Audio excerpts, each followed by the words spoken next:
Perth test में Australia के खिलाफ मिली जीत के बाद भारत की स्थिति मजबूत होती जा रही है। WTC पॉइंट्स टेबल की हम बात कर रहे हैं। टीम इंडिया WTC के फाइनल में जाने के लिए इस वक्त सबसे बड़ी दावेदार है। बॉर्डर गावस्कर ट्रॉफी का पहला मैच जीतकर भारतीय टीम ने 1-0 की सीरीज में बढ़त बना ली है। इसके अलावा वो पॉइंट्स टेबल में 61.11% पॉइंट के साथ टॉप पर चल रही है।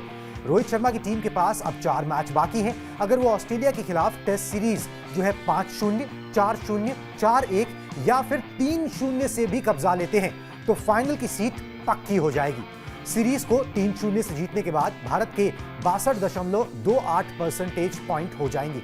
अगर कहीं ऑस्ट्रेलिया भारत से टेस्ट सीरीज जीत गया तो फिर टीम इंडिया अगर मगर के चक्कर में दोबारा पड़ जाएगी, यानी कि दूसरी टीमों के रिजल्ट्स पर टीम इंडिया निर्भर होने लगेगी। देखा जाए तो बॉर्डर गावस्कर सीरीज का परिणाम काफी हद तक WTC के फाइनल की तस्वीर जो है उसको साफ कर देगा। भारत को मौजूदा समय में साउथ अफ्रीका टीम से सबसे ज्यादा खतरा है, जो इस समय WTC के पॉइंट्स टेबल में दूसरे नंबर पे है। प्रोटियाज टीम को घर में श्रीलंका के खिलाफ 1 जबकि पाकिस्तान से 2 मैचेस खेलने हैं। टीम का जीत प्रतिशत इस समय 59.26% हो चुका है और अगर बचे हुए 3 मैच में प्रोटियाज की टीम जीत दर्ज कर लेती है तो उसका जो विनिंग परसेंटेज है वो 69.44 हो जाएगा। इसको देखते हुए भारत को श्रीलंका या पाकिस्तान की जीत की दुआ करनी होगी और ये एक बड़ा मुद्दा रहने वाला है, क्योंकि WTC का जो फेरबदल है, वो जो साइकिल है, वो जो पॉइंट्स टेबल है, वो लगातार हर मैच के साथ, हर जीत के साथ, हर ड्रॉ और हर हार के साथ बदलता नजर आ रहा है। टेस्ट क्रिकेट में अब तक विराट कोहली ने कुल 30 शतक जमाए हैं, जिसमें से 7 सेंचुरीज टीम इंडिया के स्टार बल्लेबाज के बल्ले से कंगारू सरजमी पर निकली हैं। अब अगर किंग कोहली अगले 4 टेस्ट मैचेस में 3 शतक जमाने में सफल रहते हैं तो वो ऑस्ट्रेलिया में सबसे ज्यादा शतक बनाने वाले विदेशी बल्लेबाज बन जाएंगे। कोहली के पास सर जॉन हॉब्स का रिकॉर्ड चकनाचूर करने का सुनहरा मौका है। इंग्लैंड के पूर्व बल्लेबाज हॉब्स ने ऑस्ट्रेलिया की धरती पर सबसे ज्यादा 9 शतक जमाए थे। टीम इंडिया के गेंदबाजों ने प्राइम मिनिस्टर्स 11 के खिलाफ वार्म अप मैच में कमाल की गेंदबाजी की। हालांकि जसप्रीत बुमराह ने इस वार्म अप मैच में गेंदबाजी नहीं की। ऐसे में नई बॉल के साथ तेज गेंदबाज मोहम्मद सिराज ने शुरुआत की, लेकिन मुकाबले के पहले ही ओवर में वो काफी गुस्से में नजर आए। ओवर की 5वीं गेंद थी जब सिराज फेंकने वाले थे।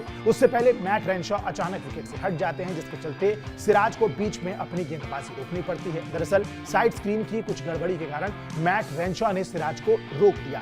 बाद में स्टैंड में घूम रहे एक सुरक्षा कर्मी की वजह से मैट रेनशॉ ने सिराज को रोका था और ऐसे में जब पता चला तो मोहम्मद सिराज ने अपना गुस्सा बल्लेबाज की जगह सुरक्षा कर्मी पर निकाल दिया, जिसकी वजह से यह घटना घटी।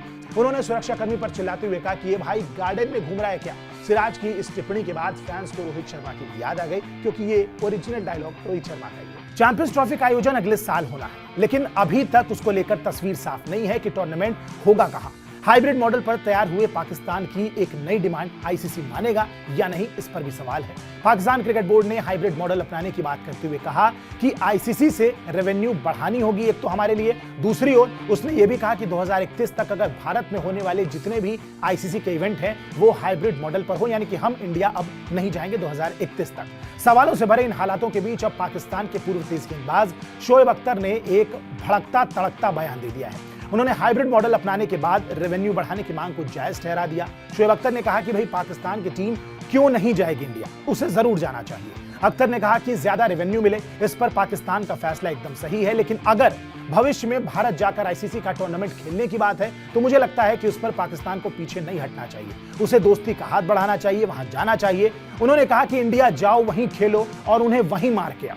ICC चैंपियंस ट्रॉफी 2025 की मेजबानी इस बार पाकिस्तान करने जा रहा है। वहीं भारत ने इस मेगा इवेंट के लिए पाकिस्तान का दौरा करने से मना कर दिया। इसके बाद से यह टूर्नामेंट एक बार फिर से हाइब्रिड मॉडल पर होता नजर आ रहा है। पहले पाकिस्तान ने टूर्नामेंट को हाइब्रिड मॉडल में नहीं कराने का फैसला किया था, वहीं इसको लेकर अब पाकिस्तान के पूर्व दिग्गज क्रिकेटर शोएब अख्तर ने एक बड़ा खुलासा किया है, बड़ा बयान दिया है। पाकिस्तान के पूर्व तेज गेंदबाज शोएब अख्तर ने आने वाली चैंपियंस ट्रॉफी 2025 पर अपने कुछ विचार, अपने कुछ ओपिनियन दिए हैं। हाल ही में एक वीडियो में उन्होंने कहा कि मैं समझता हूं कि हाइब्रिड मॉडल पर पहले ही हस्ताक्षर हो चुके थे, ये आम बयानबाजियां होती रही। यानी कि अख्तर का मानना है कि हाइब्रिड मॉडल के लिए पाकिस्तान पहले से मान चुका था, बाद में उसकी तरफ से बयानबाजी जो है वो होती रहेगी, लेकिन उनको भी ये बात पता है कि अंत में हाइब्रिड मॉडल पर ही चैंपियंस ट्रॉफी होने वाली है। पाकिस्तान की टीम इस वक्त जिम्बाब्वे के दौरे पर है, जहां उसने T20 सीरीज का पहला मैच जीत लिया है।